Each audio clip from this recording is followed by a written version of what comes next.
Coffee is almost empty. I don't like it. That's a problem. Okay, then let's do this video fast and then we can have more. Yeah, sounds great. Welcome to a new episode of Yoga Lifestyle 101. Enjoy your coffee. Thanks, you too. Enjoy.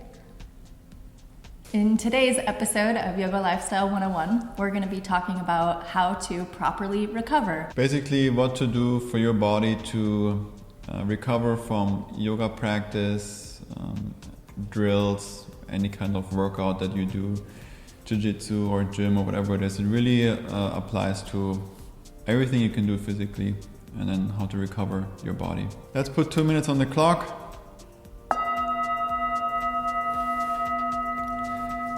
One of the first things we want to talk about is, of course, nutrition, proper nutrition, and eating enough, eating the right foods that are good to digest, that kind of benefit your lifestyle and your activity is very important. There's always or often this misconception or misunderstanding that you work out so that you can eat crappy food and you can eat cheat meals all the time, and you know, because I did my workout today, I can now eat pizza, and not that pizza is that bad. Whatever food, you know, sweets, whatever it is, that you usually don't eat, and then the same day again. And so the food is really not to counterbalance or to that makes it okay that you worked out. It's because the food should benefit your goals and your body and should support your lifestyle. Whatever diet you're doing, whatever vegan, vegetarian, whatever you're doing, it's totally up to you, but just know that nutrition is a very important part. Eating enough protein and fats, and even fasting, I think, is also very good for recovery too.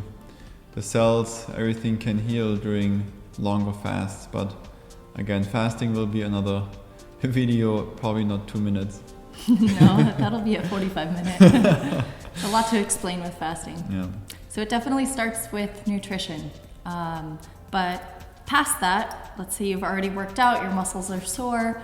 A few things that we recommend first is myofascial release. So using a muscle therapy ball in a yin style practice. We'll also do a series on myofascial release, MFR.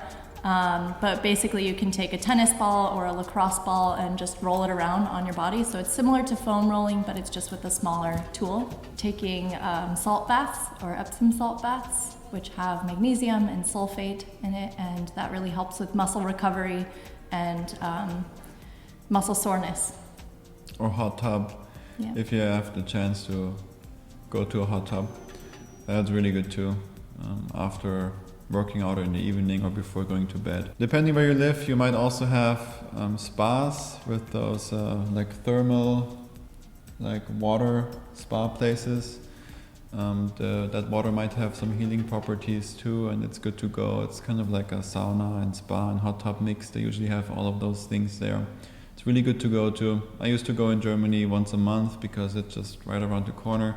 Here in the US, or where we live right now, it's more difficult to find. So we do a hot tub instead, or take a bath at home, or a salt bath. Mm-hmm. Another thing you can do, if you have access to it, is using the compression pants. What's the actual name of them? There's a brand. There's a brand that does them, but you don't need to mention the brand. Yeah, we're not sponsored yet. Compression pants. Compression pants, yeah. And the compression helps increase blood flow in the body, basically. So also helps with muscle recovery, and also the Cryotherapy. Yes. So pretty much cold therapy, cold showers really help. I take cold showers every day. I start warm and then I end cold for like 30 seconds to a minute. Cold shower every day.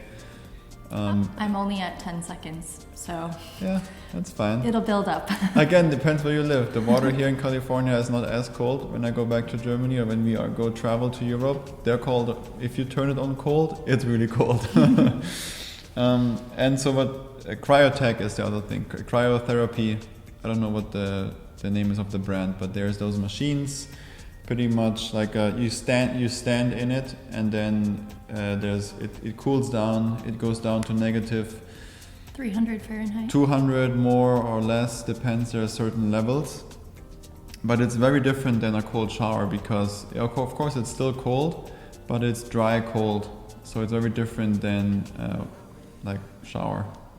And you are in it for a few minutes, and usually you walk around, you can do some breathing, you can do Wim Hof or Kapalabhati or whatever it is, breathing to stay energized and focused. But that really helps us a lot. Mm-hmm. And we do that every couple weeks. Yeah, every couple of weeks. Depends, again, if you have access. But it feels really good for us. We feel really light afterwards when we do the cold for a few minutes. That's amazing. The last thing to mention is sleep. It's a huge topic and many people have many different opinions. Our opinion is that you just have to sleep enough for your body.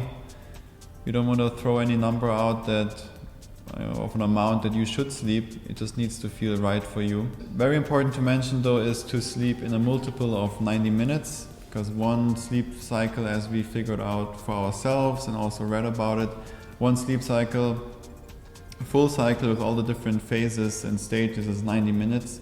So we usually sleep in a multiple of 90 minutes. So for example, 3 hours, 4.5, 6 or 7.5 hours or 9. That really helps us to fully end the sleep cycle, and then the alarm hits and then we wake up.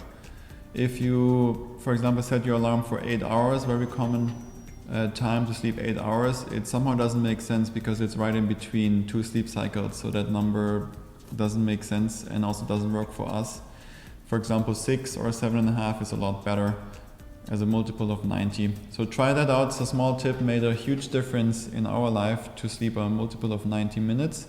And if you take some longer time to fall asleep, then add that time to it. So for example, if it takes you 10 minutes and you want to sleep for 7.5, then you set your alarm 7 hours and 40 minutes later. We'll make a whole other video on the sleep thing. But basically, get sleep. Once you're well rested, your body will feel better, obviously. So coffee is not an excuse for sleep or replacement for sleep. Dang it. So that's it for muscle recovery and feeling better in your body. And if you have any questions or comments, please leave them below in the video, and also subscribe to our channel. It really helps us to continue making content for you. So thank you so much for watching, and we'll see you in the next episode. Thank you. Bye. They're like, what the heck is going on? I know. They're like, wow, with their lights and everything. And that's the next video. See you in the next episode of Yoga Lifestyle, Top Secrets, Tantra Yoga, Kama Sutra. Nice. You gotta pay for that video. Patreon account. That will be on Patreon.